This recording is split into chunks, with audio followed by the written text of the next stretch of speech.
Plastic দূষণের সমস্যার সমাধান ও তার পুনর্ব্যবহারের বিষয়ে সেমিনার খয়রাশোল কলেজে। বর্তমান একবিংশ শতকে বিশ্ব উষ্ণায়ন সমগ্র বিশ্বের মাথা ব্যথায়। এই উষ্ণায়নের মূলে রয়েছে পরিবেশ দূষণ। বিভিন্ন কারণের মধ্যে একটি হলো প্লাস্টিক বর্জ্য। বর্তমানে প্লাস্টিক নিয়ে সরকারি নিষেধাজ্ঞার সচেতনতা সত্ত্বেও এর ব্যবহার বাড়ছে বই কমছে না। তাই প্লাস্টিক বর্জন বা প্লাস্টিক বর্জ্য পুনর্ব্যবহারের বিষয় বীরভূমের খয়রাশোল শৈলজানন্দ ফাল্গুনী স্মৃতি মহাবিদ্যালয়ের 6 এবং 7 মার্চ পরিবেশ পরিচ্ছন্নতা ও সেমিনারের আয়োজন করা হয়। প্রথম দিনে কলেজের পড়ুয়ারা ঝাঁটা ঝুড়ি নিয়ে জঞ্জাল পরিষ্কারের কাজে নিজেদের নিয়োজিত করে। দ্বিতীয় দিনে প্লাস্টিক বর্জ্য জলাশয়ে জল নিষ্কাশন কিভাবে সমস্যার সৃষ্টি করছে এবং তার সমাধান নিয়ে আলোচনা করা হয়। এই আলোচনায় অংশ নেন কলেজের অধ্যক্ষ Bhaswati Ghosh, coordinator Arnab Dutta Sharma, programme coordinator Tanushree Ghosh, অধ্যাপিকা সুপ্রীতি ঘোষ, অধ্যাপক উৎপল বন্দ্যোপাধ্যায় প্রমুখ।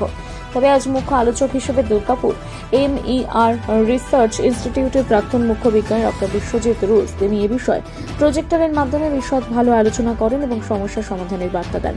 পাশাপাশি সাহিত্যিক ফাল্গুনী মুখোপাধ্যায়ের জন্মবার্ষিকীতে তার আবক্ষ মূর্তিতে মাল্যদান করে শ্রদ্ধা নিবেদন করা হয়। কলেজের অধ্যক্ষা ভাস্বতী বলেন, প্লাস্টিক দূষণ এবং প্লাস্টিক বর্জ্য পুনর্ব্যবহারের বিষয়ে বিস্তারিত আলোচনা করা হয়। বীরভূমের খয়রাশোল থেকে সন্তোষ পাল ও সফিউল আলমের রিপোর্ট। আচ্ছা ম্যাডাম, এই যে দুদিনের সেমিনার, এর মধ্যে দিয়ে কি আপনারা বার্তা দিতে চাইছেন? দুদিনে আমাদের এই যে সেমিনারটা, সেটা হচ্ছে 6 এবং 7 মার্চ। প্রথম দিনটা আমাদের কলেজে ক্লিনের জন্য রাখা হয়েছে, কলেজ ক্যাম্পাসটাকে ক্লিন করা হয়েছে। এবং আজকে অর্থাৎ 7 মার্চ আমরা এর উপরে একটা প্লাস্টিক বর্জ্য পদার্থ তার উপর নিষেধাজ্ঞা দেওয়ার জন্য আমাদের একটা সেমিনার করা হচ্ছে।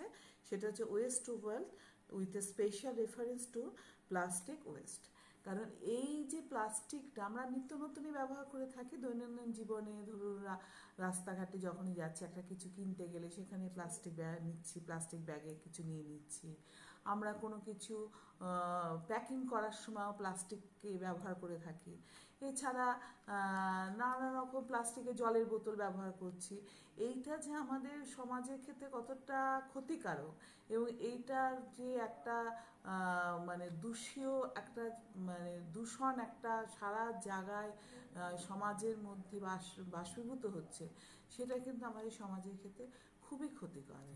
সেই কারণে এটাকে রোধ করার জন্যই এবং এইটার উপর নিষেধাজ্ঞাটাকে জারি করা হয়েছে, সেইটাকে আরও ভালো করে সমাজে এবং আমাদের স্টুডেন্টদের যারা ছাত্রছাত্রীরা আছে তাদেরকে এই ব্যাপারে সচেতনতাকে বাড়ানোর জন্যে আজকে আমাদের এই অনুষ্ঠানটি। এই অনুষ্ঠানের মাধ্যমে আমরা এই বার্তাটাকে আমরা তাদের কাছে পৌঁছে দেওয়ার চেষ্টা করছি। খুব ভালো উদ্যোগ ম্যাডাম। আচ্ছা ম্যাডাম, আপনার পরিচয়? আমি এই কলেজ অর্থাৎ শৈলজানন্দ ফাল্গুনী স্মৃতি মহাবিদ্যালয়, খয়রাশোল, বীরভূম, এই কলেজে আমি অধ্যক্ষা। আর আমার নাম ডক্টর ভাস্বতী ঘোষ। ধন্যবাদ। একটা টপিক যেটা হচ্ছে যে এই ওয়েস্ট বা বর্জ্য, এটাকে কিভাবে সম্পদ তৈরি করতে পারা যায়। এই সম্পদ ওয়েস্ট বা বর্জ্য এটাকে তিনটি ভাবে বা বিভিন্ন ভাবে ওয়েস্ট করতে মানে সম্পদে রূপান্তরিত করতে পারা যায়। যেরকম হচ্ছে যে এখানে অনেকেই আমরা এনভায়রনমেন্টের সঙ্গে বা সাবজেক্টে আমাদের যথেষ্ট নলেজ রয়েছে এবং স্পেশালি জিওগ্রাফি ছাত্রছাত্রীরা তোমরা দেখেছো যে এইখানটাতে বেশ রিসাইকেল বা রিইউজ বা আপসাইক্লিং এবং হচ্ছে যে এই সমস্ত প্রক্রিয়ার মাধ্যমে আমরা বর্জ্যকে কি করতে পারি না হচ্ছে যে সম্পদে তৈরি করতে পারি। এবং এক্ষেত্রে বিভিন্ন রকম কি বলবো প্ল্যাটফর্ম রয়েছে, যেগুলোর মাধ্যমে কি হয় না হচ্ছে যে আমরা বর্জ্য পদার্থকে সম্পদে তৈরি করতে পারি। স্নেহের